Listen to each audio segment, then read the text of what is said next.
And we were chatting during that intermission there about small town vitality in southeast Arkansas, which you would like to, there's a need for a Dumas, there's a need for a McGee, there's a need for a Eudora, there's a need for places that are more than just crossroads in rural Arkansas. That's right, and Arkansas is still a rural state, and I think we forget that a lot of times, that when I was in the legislature, the survey showed me that of 499 incorporated cities in the state, that 400 of them were 3,000 or less.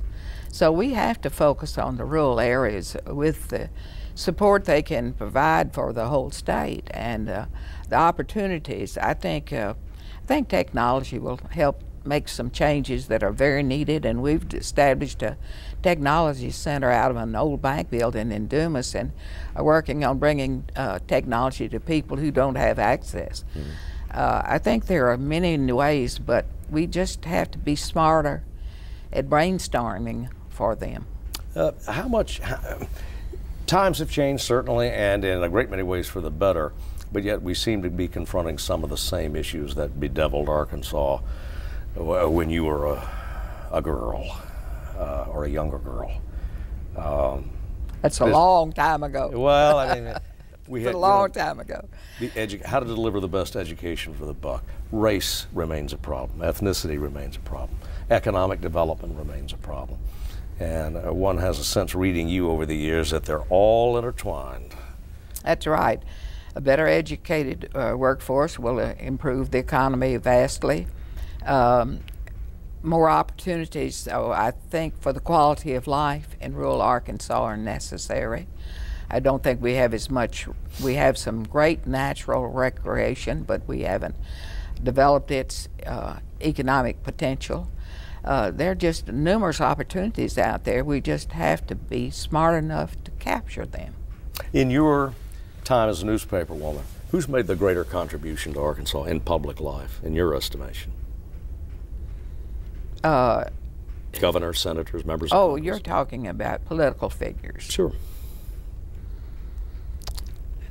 Each one made a valuable contribution. You know, I think Governor Rockefeller began some reforms, that Senator Bumpers, now it was Governor Bumpers, implemented. David Pryor had many good programs. He was the first one I approached. I was on the parole board as the first woman, and he was able to get us the first psychiatrist for the prison system. These are sometimes unrecognized things, but they were important. And of course, Governor Clinton had a wonderful economic development program that is bearing fruit right now, as well as educational reforms. So many, you know, it's hard to pinpoint because each one brought a valuable key, I think, in the progress of the state. If you could snap your fingers and change one thing about Arkansas, what would it be? Better opportunity for 30% of the people who are lacking in educational skills and lacking in income.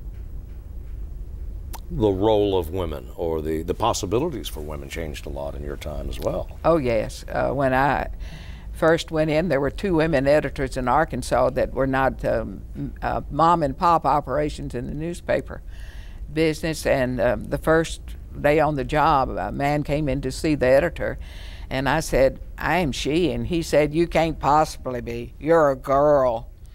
And it's been many changes.